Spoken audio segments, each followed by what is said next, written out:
আজি অসমীয়াৰ হেঁপাহৰ বহাগ বিহু আৰু বহাগ বিহুৰ প্ৰথম দিনা গৰু বিহু সকলোৱে গৰু বিহু উদযাপন কৰিছে গৰু গা ধুৱাইছে নুৱাইছে আৰু আমি পুনে পুনে আজি আপোনালোকৰ মাজলৈ লৈ আহিছোঁ অসমৰ এগৰাকী প্ৰখ্যাত ঢুলীয়া ওজা ঢোলৰ সম্ৰাট জয়ন্ত কোঁৱৰ আমি জয়ন্ত কোঁৱৰৰ ৰঙালী বিহুৰ শুভেচ্ছা জনালোঁ আজি গৰু বিহুৰ প্ৰথম দিনটোত এতিয়া আপুনি কওকচোন যে ঢোলৰ আজি আপুনি কি শুনাব অসমবাসী ৰাইজক ঢোলৰ খৰচনা এখন শুনাম আৰু অকণমান ঢোলৰ লাগ এখন বজাম ধন্যবাদ জয়ন্ত কোঁৱৰ পোনপ্ৰথমে অসমবাসী ৰাইজলৈ ৰঙালী বিহু শুভেচ্ছা জনাই এয়া আৰম্ভ কৰিছোঁ ঢোলৰ চাপৰ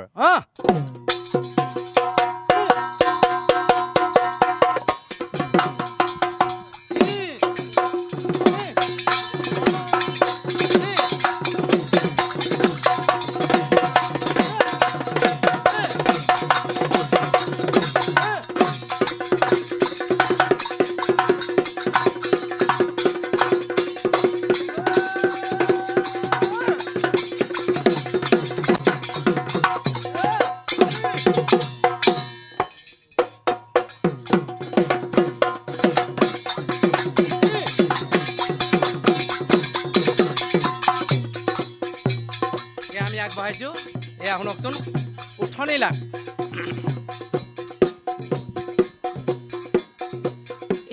চাম কলিয়া ৰৈ ৰৈ ধেমালি চাম কলিয়া ৰৈ ৰৈ ধেমালি কৰা চাম কলিয়া ৰৈ ৰৈ ধেমালি কৰা আকৌ চাম কলিয়া ৰৈ ৰৈ ধেমালি কৰা চাম কলিয়া ৰৈ ৰৈ ধেমালি কৰা হয়নে সেয়েহে কৈছে চতৰ শেষত কুলিয়ে কান্দে বহাগী পালেহি বুলি এয়া কৈছে শুনকচোন এই চতৰে শেষতে কুলিয়ে কান্দিলে কুলিয়ে কান্দিলে চতৰে শেষতে কুলিয়ে কান্দিলে চতৰে শেষতে কুলিয়ে কান্দিলে বসন্ত কাল পালেহি কুলি চাম কলিয়া ৰৈ ৰৈ ধেমালি কৰা চাম কলিয়া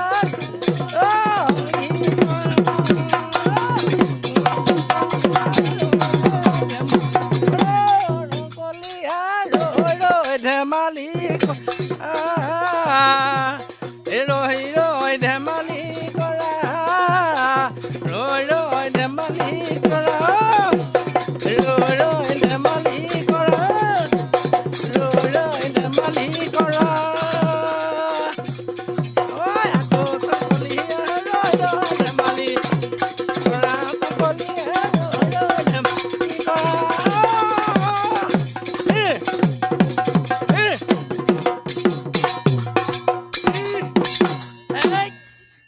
আমি এতিয়া অসমবাসী ৰাইজলৈ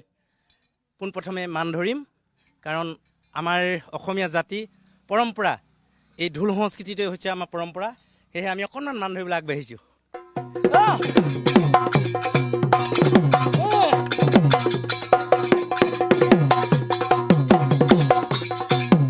আৰু ভক্তি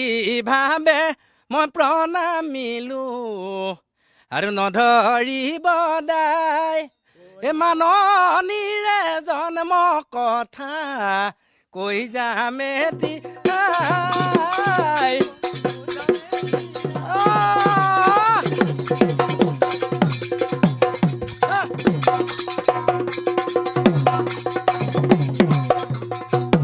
আৰু মান নহ'লে মানে আৰু পৃথিৱী নচলে মান নহ'লে মানে পৃথিৱী নচলে সেইকাৰণে মাননী মোৰ লেখতে বদালে লেখতে বদালে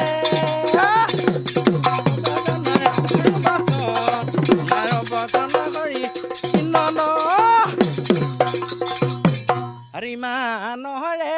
যিমান কথা ইমানৰে যিমান কথা আৰু ইমানতে থওঁ মাননীয়ে কে পালচ হয়নে বজাবলৈ লওঁ বজাবলৈ লওঁ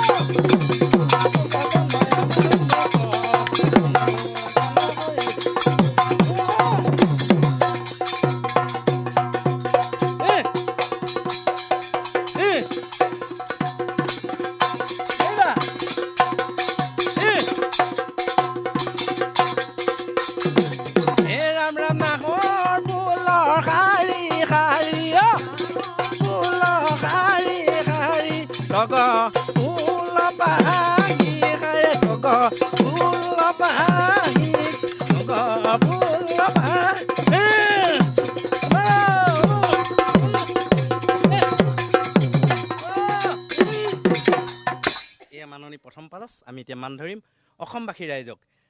এয়া যেতিয়া স্বৰ্গৰ পৰা হনুমানে মান ছিঙিছিলে তেতিয়া কৈছে ঘিনা ক'ত ঘেনে যাওঁ ক'তো ঘিনা ক'ত ঘেনে যাওঁ ঘিনা ক'ত ঘেনে যাওঁ ক'তো ঘিনা ক'ত ঘেনে যাওঁ ঘিনাও কুৰকুটা উঠি গৈছে দেই হনুমান বোলে কিতাও কুৰকুটা নামি আহিছে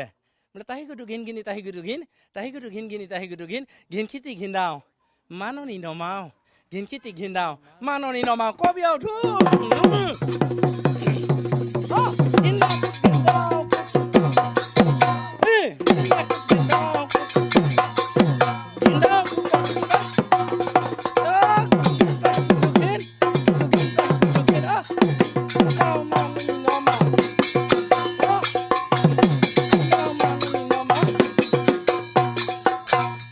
নমালো এতিয়া মান ধৰিম নহয়নে আমি অসমবাসী ৰাইজক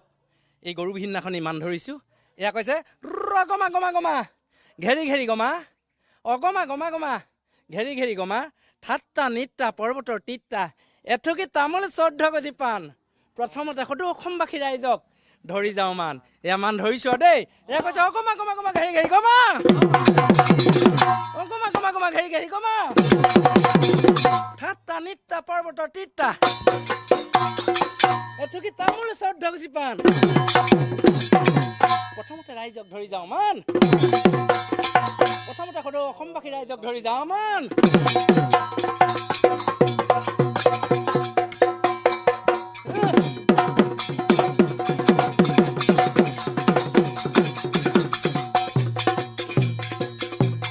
আমি আৰম্ভ কৰিছোঁ। এইবাৰ বতৰ নামিছে কপৌ ফুল ফুলিছে সেয়ে কৈছে এ কি ফুল ফুলিবৰ বতৰ নাজি তৰা কি ফুল ফুলিবৰ বতৰ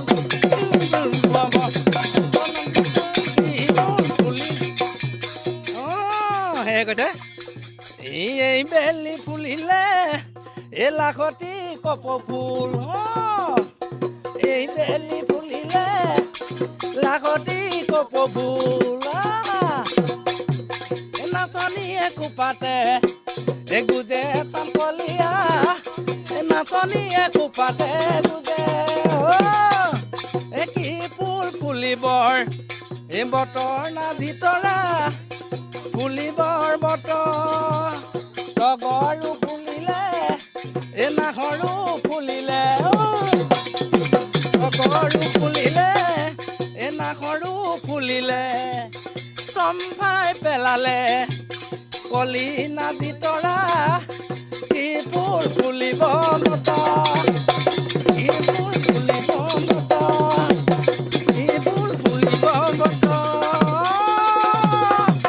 কি ফুল ফুলিব বতৰ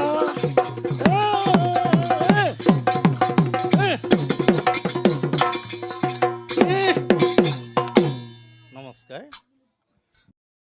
ইতিমধ্যে আমাৰ জয়ন্ত কোঁৱৰ ওজা অসমৰ এগৰাকী প্ৰখ্যাত ঢুলীয়া ওজা খুব ধুনীয়া এখন আমাক খৰচনা বজালে। এইবাৰ ক'ত ক'ত হ'ব প্ৰগ্ৰেম অসমৰ? এইবাৰ অসমৰ বিভিন্ন ঠাইত প্ৰগ্ৰেম লৈছোঁ নিমন্ত্ৰণ কৰিছে ৰাইজে সেয়েহে সাজু হৈছোঁ আৰু বিহু পালন কৰিবই লাগিব আমাৰ অসমীয়া বাপুতি সাহোন সেয়েহে প্ৰায় ৰাইজে নিমন্ত্ৰণ কৰিছে। এইবাৰ আপোনালোকে অসমৰ বিভিন্ন বিহু মঞ্চত ঢোলৰ ওজা জয়ন্ত কোঁৱৰক লগ পাব। গতিকে আজি গৰু বিহুৰ প্ৰথম দিনাখন আমি সমগ্ৰ অসমবাসীলৈ এই ঢোলৰ চাপৰেৰে আমি সকলোকে শুভেচ্ছা জ্ঞাপন কৰিলোঁ।